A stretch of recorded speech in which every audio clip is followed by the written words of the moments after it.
Welcome to whistle.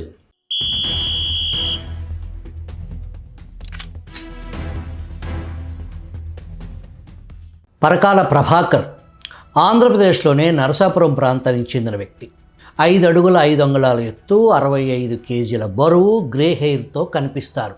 అందరికీ అర్థం అవ్వాలంటే ఆర్థిక మంత్రి నిర్మలా సీతారామన్ ధర్మపతిగా ఆయనకు దేశవ్యాప్తంగా గుర్తింపు ఉంది. పుట్టుకరీత్యా కాంగ్రెస్ కుటుంబం. ప్రభాకర్ తండ్రి పరకాల శేషావతారం నరసాపురం నుంచి 1962, 72, 78లో శాసనసభ్యుడిగా కొనసాగారు. జలగ వెంగళరావు, అంజయ్య, చెన్నారెడ్డి మంత్రివర్గంలో మంత్రిగా పనిచేశారు. 81లో పంచాయతీరాజ్ శాఖ మంత్రిగా ఉండగా మరణించడంతో ప్రభాకర్ మాతృమూర్తి పరకాల కాళికాంబ 81 ఉప ఎన్నికల్లో ఎమ్మెల్యేగా గెలుపొందారు. ఢిల్లీ జేఎన్యూ నుంచి ఎంఏ, ఎంఫిల్ పూర్తి చేశారు.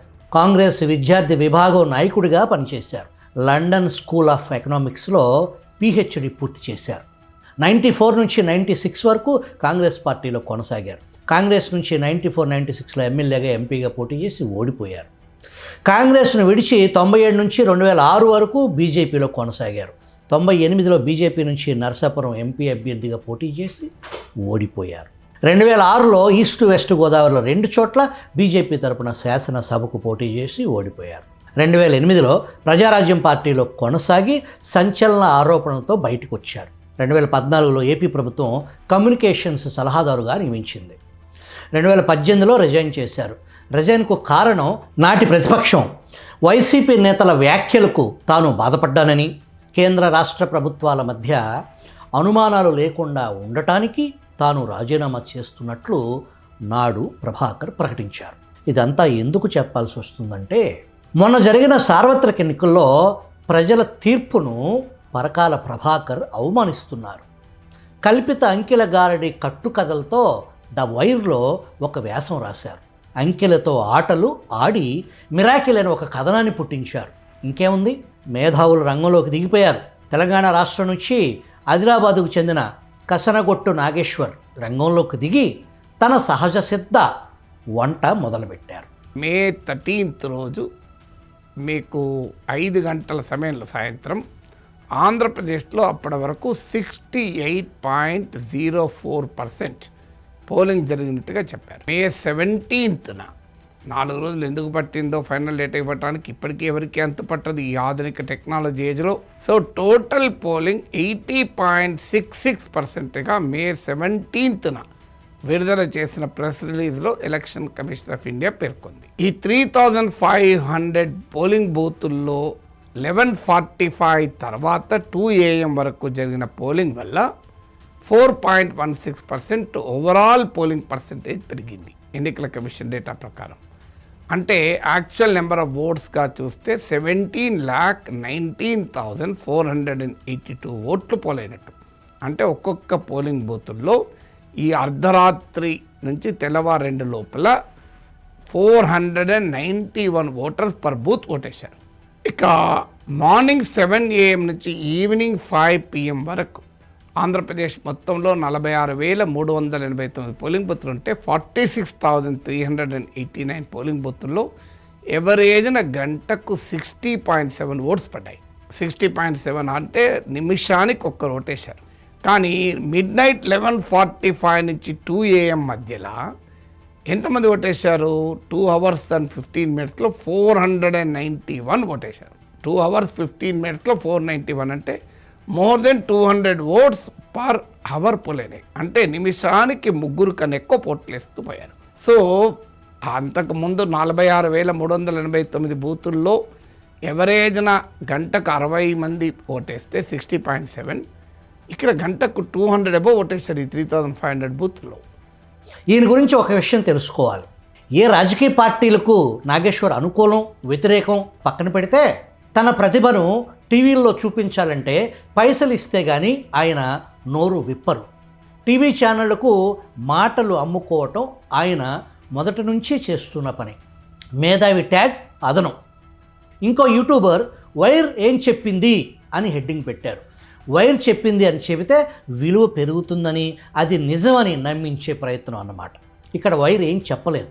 పరకాల ప్రభాకర్ తన మేధావితనాన్ని రంగరించిన తన వ్యాసాన్ని ప్రచురించమని వైర్కు పంపించారు. వైర్ పబ్లిష్ చేసింది. నేను కూడా ఒక వ్యాసాన్ని రాసిన వైర్ పబ్లిష్ చేస్తుంది. సరే, అసలు విషయంలోకి వెళదాం. ఆంధ్రప్రదేశ్ 2024 అసెంబ్లీ ఎన్నికల పోలింగ్ శాతంపై డాక్టర్ పరకాల ప్రభాకర్ రాసిన వ్యాసం తీవ్రమైన ఆరోపణలతో నడిచింది. పోలింగ్ శాతం అకస్మాత్తుగా పెరిగింది, ఇది భౌతికంగా అసాధ్యం, కాబట్టి ఇది మిషిప్. ఈ ఆరోపణ ఎంత తీవ్రమైందో దానికి ఆధారాలు అంతే బలంగా ఉండాలి. కానీ పరకాల వ్యాసాన్ని లోతుగా పరిశీలిస్తే అది ఆధారాల మీద కాదు, అంకెలను సందర్భం నుంచి వేరు చేసి చేసిన ఇన్ఫరెన్స్ లీప్, తార్కిక దూకుడుపై నిలబడి ఉందని స్పష్టమవుతుంది. ముందుగా ఒక ప్రాథమిక సత్యం అర్థం చేసుకోవాలి. ఎన్నికల కమిషన్ విడుదల చేసే పోలింగ్ శాతాలు 2 రకాలుగా ఉంటాయి. ఒకటి ప్రొవిజనల్ ట్రెండ్స్, 2 ఫైనల్ అకౌంట్స్. ఈ రెండిటిని కలిపి చూడటం మొదలు పెడితే ఎలాంటి సాధారణ ప్రక్రియ అయినా అసాధ్యంగా కనిపిస్తుంది. పరకాల వ్యాసం చేసిన ప్రథమ మౌలిక తప్పిదం ఇదే. 13 మే 2024 రాత్రి 11:45 ప్రకటించిన 76.50% పోలింగ్ అనేది అప్పటి వరకు అంతమంది ఓటేశారు అనేది తుది వాస్తవం కాదు. అది ఫీల్డ్ నుంచి అప్పటి వరకు సిస్టంలోకి ఎంటర్ అయిన డేటాపై ఆధారపడిన అప్రాక్సిమేట్ ట్రెండ్ మాత్రమే. ఎన్నికల కమిషన్ ప్రెస్ నోట్స్లోనే ఇది స్పష్టంగా ఉంది. పోలింగ్ స్టేషన్ల నుంచి డేటా ఒకేసారి సింక్ అవ్వదు. రిటర్నింగ్ ఆఫీసర్ ధృవీకరణ, నెట్వర్క్ సమస్యలు, లాజిస్టిక్ ఆలస్యం వంటి కారణాలతో డేటా తరువాత అప్డేట్ అవుతుంది. ఒక సాధారణ ప్రక్రియను పక్కన పెట్టి 11:45 తర్వాతే లక్షల ఓట్లు పడ్డాయి అని తేల్చటం ఆధారం లేని పరకాల ఊహ మాత్రమే. ఇంకా ప్రమాదకరమైన విషయం ఏంటంటే పరకాల వ్యాసంలో పోల్చిన శాతాలు ఒకే కేటగిరీకి చెందినవి కావు. కొన్ని చోట్ల ఆయన ఈవీఎం ద్వారా పోలింగ్ స్టేషన్ల వద్ద పడిన ఓట్లు మాత్రమే చూపించే శాతాలను తీసుకున్నారు. మరికొన్ని చోట్ల ఈవీఎం ప్లస్ పోస్టల్ బ్యాలెట్ కలిపిన ఫైనల్ శాతాలను ఉపయోగించారు. ఈ 2 వేర్వేరు గణాంకాలను ఒకే సరళిలో పెట్టి అసంబద్ధ పెరుగుదల అని చెప్పటం గణితపరంగా తప్పు, గణాంకపరంగా కూడా తప్పు. ఇది పోలిక కాదు, పరకాల సృష్టించిన గందరగోళం. పోలింగ్ స్టేషన్ల సంఖ్య, పోస్టల్ బ్యాలెట్లు, నోటా ఓట్లు అన్నీ కలిపి రూపొందించిన ఆంధ్రప్రదేశ్ ఫైనల్ స్టాటిస్టికల్ హైలైట్స్ ప్రకారం రాష్ట్రంలో ఈవీఎం ద్వారా మాత్రమే పోలింగ్ సుమారు 80.56% కాగా పోస్టల్ ఓట్లు కలిపితే అది 81.79% చేరింది. ఈ తుది గణాంకాలు ప్రొవిజనల్ స్టాండర్డ్స్తో భిన్నంగా ఉండటం సహజం. దీన్ని మిరాకిల్గా చిత్రీకరించడం వాస్తవానికి ఎన్నికల డేటా ప్రక్రియను అర్థం చేసుకోలేకపోవటమా? ఆయన మేధావి కదా? మేధావి కాదా? 3500 పోలింగ్ స్టేషన్లు అర్ధరాత్రి వరకు పనిచేసే అన్న వాదన కూడా ఇలాంటిదే. అధికారిక ప్రకటన అర్థం ఏంటంటే 6 గంటల తర్వాత 3500కు పైగా పోలింగ్ స్టేషన్లో పోలింగ్ కొనసాగింది. దీని అర్థం అన్ని 3500 బూతుల్లో ఒకేసారి 2 గంటల వరకు నడిచాయి అన్నది కాదు. చివరి ఓటు సుమారు 2 గంటలకు పడింది అన్న ఒక వాక్యాన్ని పట్టుకుని వేల బూతులకు ఒకే టైం లైన్ అంటగట్టడం ఇది డేటా విశ్లేషణ కాదు, పరకాల కట్టుకథల నిర్మాణం. పరకాల వ్యాసంలోని భౌతికంగా అసాధ్యం అన్న వాదన అయితే మరింత బలహీనమైంది. ఒక ఓటరుకు తప్పనిసరిగా 1 నిమిషం పడుతుందని ముందే ఊహించుకుని ఆ ఊహ ఆధారంగా లక్షల ఓట్లు అసాధ్యం అని తీర్పు ఇవ్వటం శాస్త్రీయ విధానం కాదు. పోలింగ్ స్టేషన్లో ఓటింగ్ వేగం స్థిరంగా ఉండదు. కొన్ని చోట్ల వేగంగా, కొన్ని చోట్ల నెమ్మదిగా ఉంటుంది. పైగా ఇలాంటి తీవ్రమైన ఆరోపణలకు ఊహాగణితం సరిపోదు. Form 17C, polling station returns, presiding officer డైరీలు, టోకెన్ రిజిస్టర్లు, వీడియో రికార్డులు ఇవే అసలు ఆధారాలు.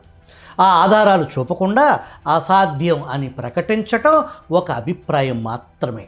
అది పరకాల సృష్టించిన సాక్ష్యం చెల్లదు. ఇక్కడ అసలు సమస్య ఏంటంటే అంకెల్లో లోపం ఉందని నిరూపించకుండా అంకెల అర్థాన్ని మార్చి ఎన్నికల ప్రక్రియనే అనుమానాస్పదంగా చిత్రీకరించడం. ఇది ప్రజాస్వామ్యానికి ప్రమాదకరమైన ధోరణి.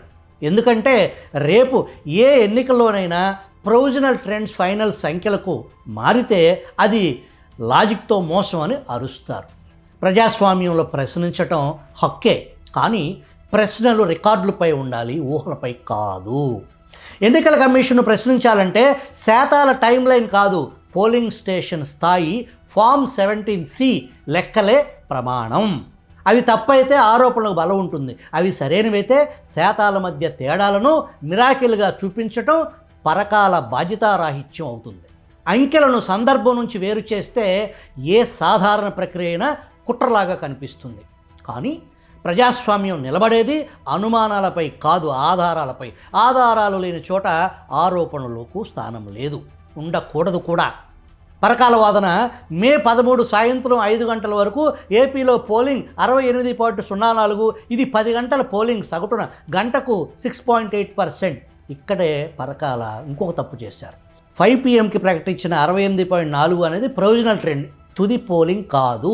ఇది 10 గంటల్లో ఎంతమంది ఓటేశారని ఖచ్చిత లెక్క కాదు, ఫీల్డ్ నుంచి సిస్టంలోకి అప్పటి వరకు అప్డేట్ అయిన డేటా మాత్రమే. వాస్తవం ఏంటంటే ఈ సంఖ్యలు అప్రాక్సిమేట్ ట్రెండ్ బేస్డ్ తుది లెక్కలు ఫామ్ 17C ఆధారంగా మాత్రమే నిర్ణయిస్తారు. పరకాల వాదన 5-8 సాయంత్రం వరకు 3 గంటల్లో పోలింగ్ కేవలం 0.08 మాత్రమే పెరిగింది. ఇక్కడే పరకాల తప్పులో కాలేశారు. ఈ సమయంలో పోలింగ్ జరగలేదని కాదు, ఈ టైంలో డేటా ఎంట్రీ సింక్ ఆలస్యం జరిగింది. పోలింగ్ శాతం పెరగలేదు = ఓట్లు పడలేదు అని అనుకోవటం పరకాల ఊహ. అసలు వాస్తవం ఏంటంటే ఎన్నికల రోజున చివరి గంటల్లో ఫీల్డ్ డేటా ఆలస్యంగా వస్తుంది. ఇది ప్రతి ఎన్నికల్లో జరిగే సాధారణ ప్రక్రియ.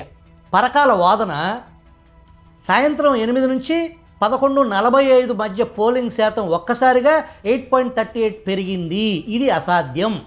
ఇక్కడ పరకాల అంకుల్ దృష్టి లోపం ఏంటంటే 11:45 PMకి వచ్చిన 76.50 అనేది ఓటింగ్ ముగిసిన శాతం కాదు, అది అప్పటి వరకు సిస్టంలో నమోదైన డేటా. ఈ పెరుగుదల అంతకు ముందే పడ్డ ఓట్లు కూడా ఉన్నాయి. అసలు వాస్తవం ఏంటంటే ఎన్నికల కమిషన్ స్వయంగా ఈ సంఖ్యను అప్రాక్సిమేట్ ట్రెండ్గా పేర్కొంది. Parakala uncle system update time is not equal to voting time. Parakala uncle మరో వాదన 3500 పోలింగ్ స్టేషన్లో అర్ధరాత్రి తర్వాత కూడా పోలింగ్ జరిగింది. ఇక్కడే అంకుల్ తప్పు మీద తప్పు చేశారు. అధికారిక ప్రకటన అర్థం ఏంటంటే 6 PM తర్వాత 3500 బూతుల్లో ఎక్కడో కొంత సమయం పోలింగ్ కొనసాగింది. దీని అర్థం 3500 పోలింగ్ బూతులు అర్ధరాత్రి 2 గంటల వరకు పోలింగ్ నడిచిందని అర్థం కాదంకోల్. చీఫ్ ఎలక్షన్ ఆఫీసర్ చెప్పింది ఏంటంటే చివరి ఓటు సుమారు 2 AM పడింది. అంటే 1 లేదా కొన్ని బూతుల్లో మాత్రమే అంతవరకు పోలింగ్ సాగింది అని అర్థం. అంకుల్ పరకాల మరో వాదన 11:45 PM నుంచి తెల్లవారుజామున 2 గంటల మధ్య 17 లక్షల ఓట్లు పడ్డాయని అర్థం. ఇక్కడ అంకుల్ పూర్తిగా గీత దాటి రెడ్ జోన్లోకి అడుగుపెట్టారు. ఈ 17 లక్షల ఓట్లు అప్పుడే పడ్డాయని ఎక్కడా రుజువు లేదు. డేటా అప్డేట్ ఆలస్యాన్ని ఓటింగ్ సమయంగా భావించారు. ముందే పడ్డ ఓట్లు అవి ఫీల్డ్ నుంచి ఆలస్యంగా సిస్టంలో నమోదై ఉండొచ్చు. నాకు ఆయాసం వస్తుంది కానీ అంకుల్ పరకాలకు ఆరోపణలు కొనసాగుతూనే ఉన్నాయి. ఒక ఓటరుకు కనీసం 1 నిమిషం పడుతుంది కాబట్టి ఇది భౌతికంగా అసాధ్యం అంటారు అంకుల్. 1 ఓటర్ = 1 నిమిషం అనేది అధికారిక ప్రమాణం కాదు, ఇది మీ ఊహ మాత్రమే. ఓటింగ్ వేగం ప్రతి బూత్లో వేరువేరుగా ఉంటుంది. పరకాల గారు మిస్ అయిన చిన్న లాజిక్, అసలు లాజిక్ ఏంటంటే ఇలాంటి ఆరోపణలకు form 17C plus presiding officer diary ఆధారం కావాలి. ఊహ గణితం ఆధారంగా ఎన్నికలు మోసం తేల్చలేరు. మరో ఆరోపణ ఈసీఐ సంఖ్యలు, CEO సంఖ్యలు ఒకదానితో ఒకటి సరిపోవటం లేదు అని పరకాల అన్నారు. ఇక్కడ ఈవీఎం ఓన్లీ టర్న్అవుట్, మరొకటి ఈవీఎం ప్లస్ పోస్టల్ బ్యాలెట్, 2 వేరు కేటగిరీలను కలిపి తెలివిగా తేడా చూపారు. వాస్తవం ఏంటంటే ఈసీఐ స్టాటిస్టికల్ హైలైట్స్ లెక్క ప్రకారం EVM only turnout 80.56%, EVM plus postal turnout 81.79%. ఇది సాధారణ గణాంక భేదం తప్ప మోసం కాదు. ఈ తప్పు ఆలోచన అడ్డు పెట్టుకుని పరకాల గారు ఏం మాట్లాడుతున్నారంటే ఈ పెరుగుదల వల్లే కొన్ని పార్టీలకు ఘన విజయం సాధించాయని రాసుకొచ్చారు. ఇక్కడే ఆయన చేసిన దారుణ తప్పు ఏంటంటే ఏ పోలింగ్ స్టేషన్ అనే ఆధారం లేదు, ఏ నియోజకవర్గంలో ఎంత అసాధారణ పెరుగుదల జరిగిందో పరకాల చూపలేదు. నిజంగా మోసం జరిగితే అది ఫామ్ 17C లెక్కల్లో కనిపించాలి. అభ్యర్థులకు ఆ లెక్కలు అందుతాయి. పరకాల కంటే తెలివైన వారు పోటీలో ఉన్న రాజకీయ నాయకులు. పోటీ చేసి ఓడిపోయిన వారికి కనిపించని అభ్యంతరాలు పరకాలకు నిద్ర లేకుండా చేస్తున్నాయి. డాక్టర్ పరకాల ప్రభాకర్ వ్యాసంలో ఉన్న సమస్య అంకెల్లో కాదు, ఆ అంకెలను చదివిన విధానంలో. ప్రొవిజనల్ ట్రెండ్స్ను తుది ఓటింగ్గా భావించారు. వేర్వేరు కేటగిరీల శాతాలను కలిపారు. డేటా అప్డేట్ ఆలస్యాన్ని ఓటింగ్ సమయంగా మార్చారు. ఊహలను ఆధారాలుగా చూపించారు. అందువల్ల ఇది ఎన్నికల మోసంపై నిరూపణ కాదు. అంకెల తప్పు పరకాల పరకామణి అభిప్రాయం మాత్రమే. ఎన్నికలపై ఆరోపణలు చేయాలంటే శాతాల టైం లైన్ కాదు, పోలింగ్ స్టేషన్ స్థాయి ఫామ్ 17C రికార్డులే ప్రమాణం. ఆ ఆధారం లేకుండా మిరాకిల్ అనటం ప్రజాస్వామ్యానికి హానికరం. మిస్టర్ పరకాల, ఇక్కడ మిరాకిల్ అంకెల్లో లేదు. మీరు చూసింది మిరాకిల్ కాదు, మిస్లీడింగ్. ఆ ఆధారం లేకుండా, ఏ ఆధారం లేకుండా మిరాకిల్ అంటూ తీర్పు చెప్పటం నిజాన్వేషణ కాదు, ప్రజలను తప్పుదో పట్టించే కథనం మాత్రమే. అంకెలను సందర్భం నుంచి వేరు చేస్తే నిజం కాదు, గందరగోళమే మిగులుతుంది అంకుల్.